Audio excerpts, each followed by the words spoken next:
So I'm going to preface the rest of this talk with the notion of play and the importance of play. And so I'm going to go through a couple concepts that I'm sure a lot of you are already familiar with, but I'll just remind you. So as I'm sure you all already know, through play, children develop physical, social, cognitive, creative, and emotional skills, and they build and foster relationships through interacting with the world and their peers.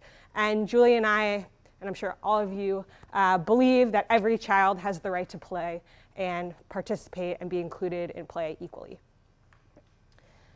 And our work has reflected this fact by centering around the notion of equal, engaging, meaningful participation in play among children with and without disabilities, which we refer to as inclusive play. And beyond the typical benefits of play, which again, I'm sure you already all know, there are many benefits of inclusive play in particular. So children with disabilities aren't being told that they're wrong or abnormal or that they don't deserve the same experiences as other children. It helps all children to feel valued and part of a community. It's helpful for children to develop certain social and emotional skills like empathy and acceptance and appreciation for diversity. And all of these positive outcomes can ripple through our community to make it more inclusive as well. And sort of as a reminder, as you know, providing opportunities for inclusive play takes more than just placing children in the same setting. So it takes serious advocacy and training and intentionality, collaboration, infrastructure, individualization, work against ableism and discrimination, and many additional efforts to enable the active, equal, and meaningful participation of all children in inclusive settings. And we know the ways that we can facilitate inclusive play, like by teaching directly about how to be a good friend and a playmate, or by embedding play skills into activities like having kids play with a wagon because it can't be used alone, or by being transparent about disabilities and how we all have similarities and differences. And the relevance to Julie and I speaking today is that researchers in our community, which we call human-computer interaction or interaction design in children, have created and studied technology and new media to address a lot of these areas, like using technological enforcement for turn-taking as sort of an embedded support, or using characters as direct support to scaffold play. But these haven't necessarily been designed with inclusive play specifically in mind, or with all of these concepts together. They were designed or evaluated with homogeneous groups, like all typically developing kids or all kids with autism. So we ask in our work, how might we support inclusive play using interactive technology? How can we, as designers and design researchers, build interactive play technology to be inclusive and support children with different abilities and needs? And more specifically, how can these technologies be designed to scaffold interactions, increase understanding between playmates, and attend to their differing needs? And we began to answer these questions by doing some formative work to start really connecting theory and evidence-based research in inclusive and early childhood special education to our knowledge about technology design in child-computer interaction. Really bridging our two communities has been really important to us in our work. So the formative research involved kind of various methods. So first, we reviewed education literature, specifically inclusive and early childhood special education curricula. Really, again, trying to connect social emotional learning activities, universal design for learning, with multiple means of representation, action, expression, engagement, and curricular adaptations and modifications to the technology space. I volunteered in kindergarten with Jordan and Joey, which was amazing, at the EEU during my first year here in 2013 to 2014. And that helped me get a deeper understanding of inclusion and the practices of what we learned through kind of the literature review. Julie and I also ran 3 design workshops with 10 kids in the EEU during summer camp. And this was to see how they work together in the context of designing and what toys they built to play with each other. We surveyed and interviewed 5 teachers from the EEU and carried out interviews and surveys with about 50 parents whose children experienced disabilities or who are typically developing, asking them questions about how they facilitate inclusion and inclusive play and what they think are barriers to inclusive play. And all of this formative work essentially led to 9 basic themes that either facilitate or act as barriers to inclusive play that could be used to inform and guide technology design. And in the interest of time, I won't go deeply into these, but I already touched on some of them at the start of the talk: directed and embedded supports, and transparency, which could all inform technology design. But I think my favorite facilitator, which seems fairly obvious, but is still wonderful, is called what we call focus on children's interests and strengths. So one way this facilitator manifested itself was through humor. So here is a clip of one of our design workshops with children at the EEU, which at the time really frazzled me and I thought was sort of disastrous. But later during analysis, we realized it proved a good point that humor and silliness, especially unexpected behaviors and toilet humor, often transcends any kind of notion of disability and really can bring all of us together. So I will show you this video. And I think the sound is kind of quiet, so we'll see how it goes. Oh, this one's louder. Oh, turn the light back on.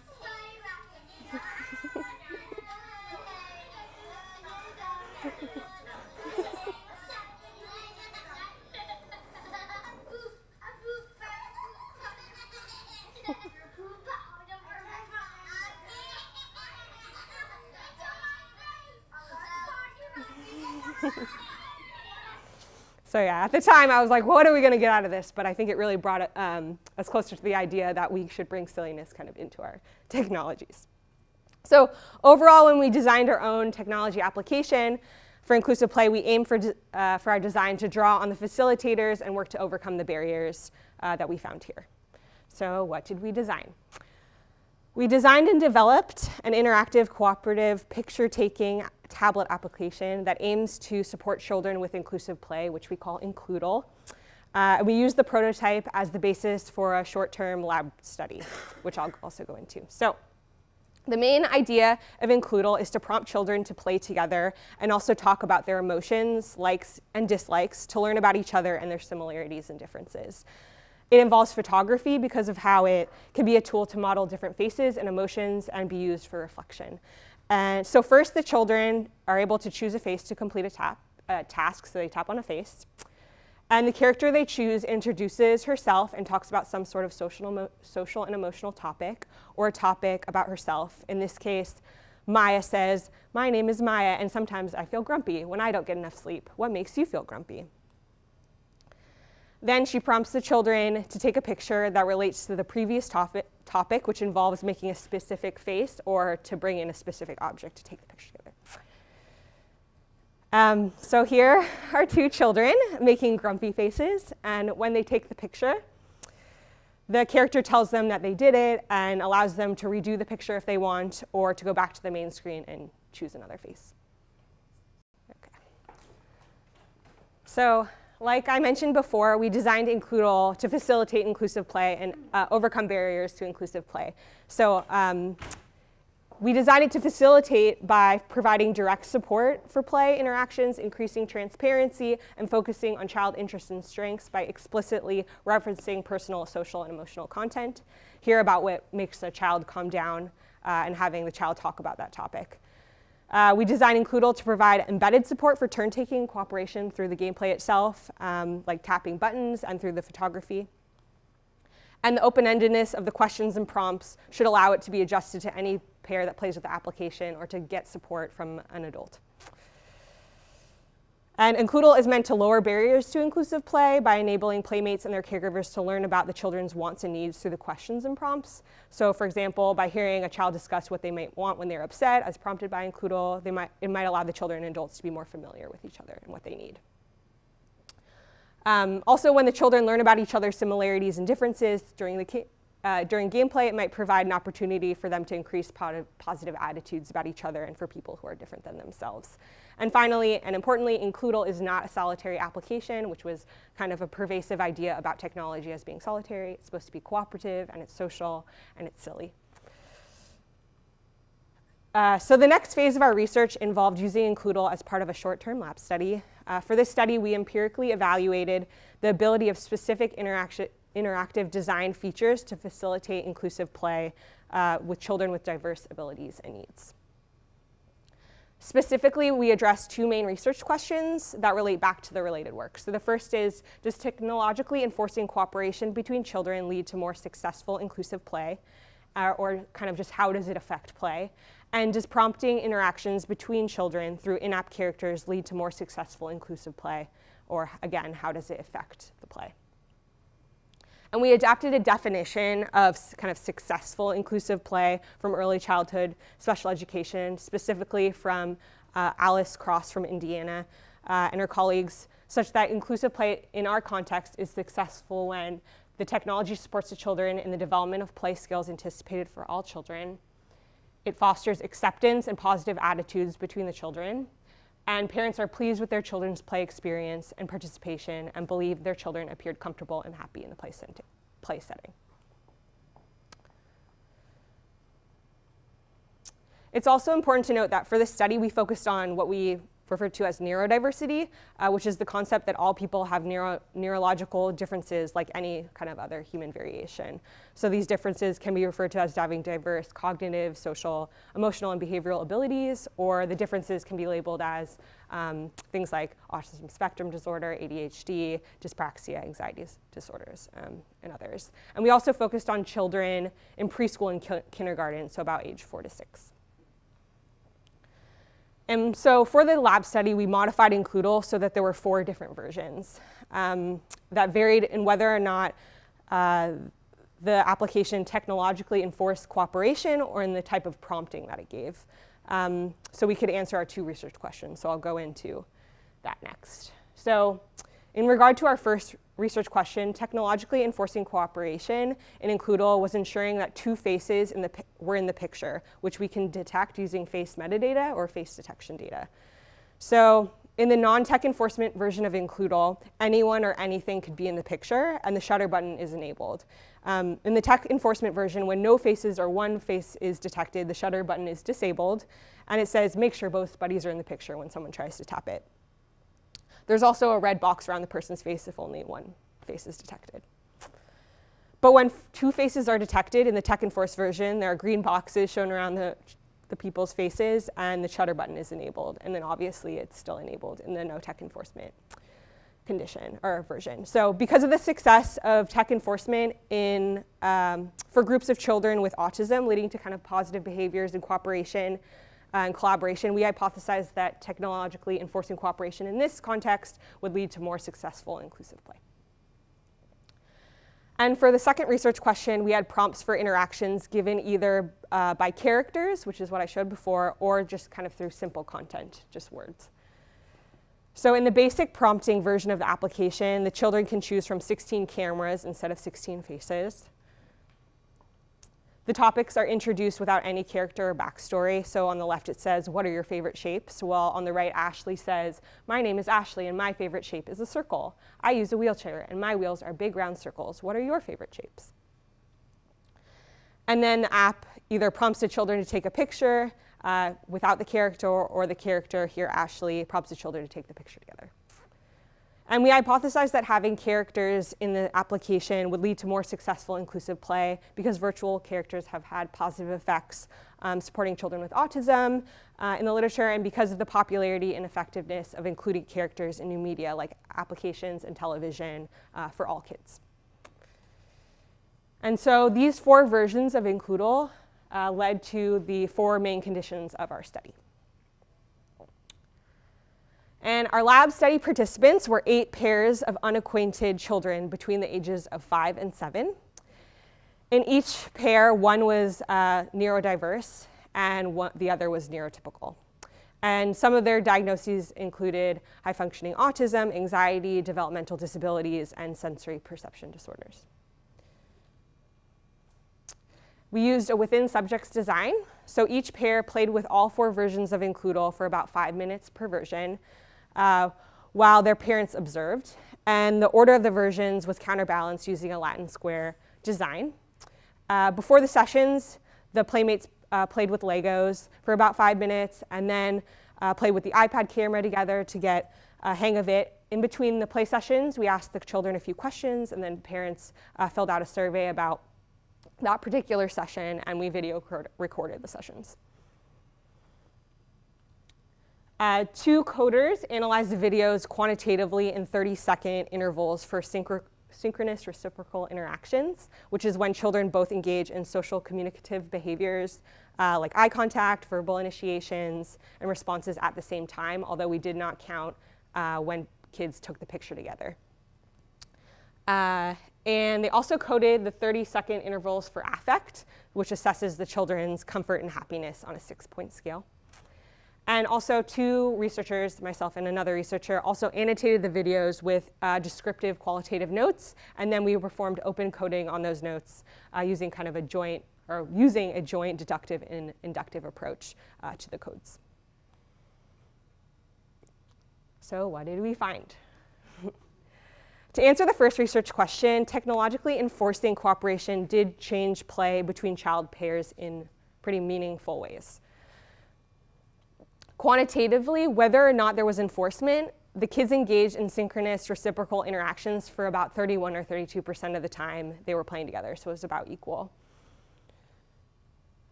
But there was a significant difference in affect. In fact, the children who were happier when there was not enforcement, and which we believe, and this makes kind of sense in hindsight. This was because they didn't necessarily like being kind of forced to take a picture together when they were having trouble cooperating, so on the one hand, or because they were not having trouble cooperating and they wanted more freedom kind of to explore and take pictures of whatever they wanted. But qualitatively, we found that enforcement really generally helped children who had trouble playing together cooperate. To take pictures. In most cases, the typically developing child in the pair took control of the iPad when there was no enforcement. So while many of the pictures looked like this, with 2 children's faces in the picture, even in the non-enforcement conditions, pictures like these often popped up where one child took over. So for this pair, it wasn't too big of an issue, and there were only a couple with just this one playmate. But for this pair, enforcement was actually very helpful. I love this face. It's so good. Because for a slew of pictures, this little girl completely dominated play when there was no enforcement. And the boy actually asked me to kind of intervene and help him get a turn when they were playing. And the same thing happened here for this pair. When there was no enforcement, the little girl was kind of dominating play and forcing both of them to stay outside of the viewfinder when the little boy really wanted to be in the picture. So she wanted them to like keep their bodies out of the viewfinder taking pictures when he didn't want to. This pair had the most trouble with cooperating with picture taking. They used the iPad completely separately in their laps when there was no enforcement, which led to lots of pictures of this boy without his playmate while the other boy kind of just sat there and did nothing. For this pair, when this little girl in pink on the left took the picture without her neurodiverse playmate sort of off screen here on the right during a non-enforcement condition, the playmate on the right got pretty upset and hid under a table. We ended up kind of diffusing the situation, getting them back to being happy and getting them to retake the picture, and it was fine. But in the interviews, or kind of the little interviews in between each condition, the little girl on the right said she really didn't like this version of Incloodle because she missed the picture. And then this pair, which I showed before, had trouble cooperating in a way we didn't really expect during the enforcement condition. So it really illuminated how what we design can be manipulated in ways that we don't expect. So also a quick note is this was before we got a stand, so my arm is kind of awkwardly in the frame. But later on, that was not a problem. So in this clip, what's happening here is this typically developing playmate on the right is positioning his face so that both the faces are detected and the shutter button is enabled. But when his playmate goes to tap the shutter button, he quickly moves his head out of the frame, preventing the picture from being taken. So as you might imagine, his playmate was not very happy in this situation. But in other cases, the children who didn't need help cooperating not having enforcement was much more fun. And they were disappointed when they were forced to put their faces in the picture during an enforcement condition. So as an example, this pair talked about how not having their bodies in the picture, and they kind of negotiated this, saying like, no bodies this time, okay? And they also worked together to completely cover up the viewfinder, or intentionally not following the prompts, which they thought was so funny. So that led to pictures like this, and like this, and like this. Again, they were just like laughing the whole time.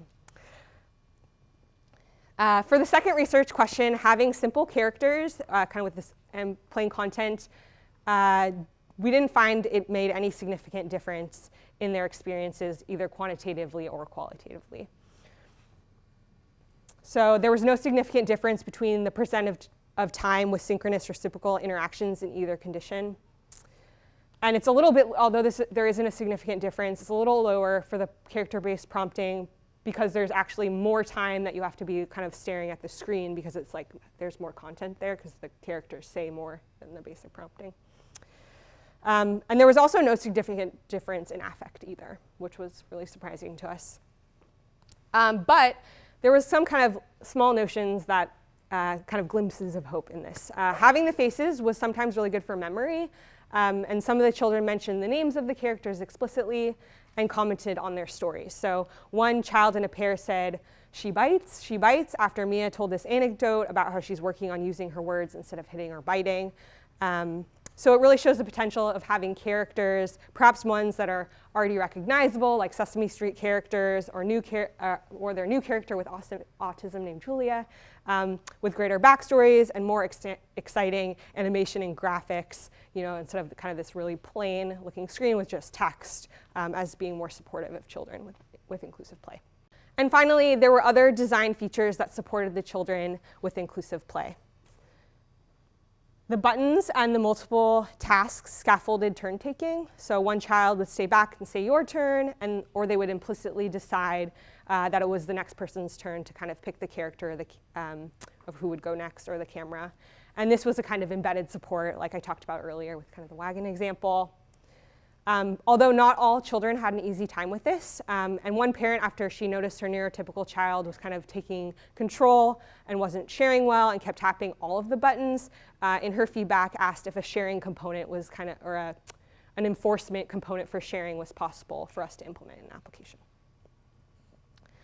Holding the objects, although this wasn't intended when we designed it, but holding objects in the viewfinder facilitated cooperation, because they had to negotiate who was going to hold the object and who would press the shutter button. So kind of these different things, especially when there was actually multiple things they could hold, multiple letters, so kind of that negotiation piece was helpful.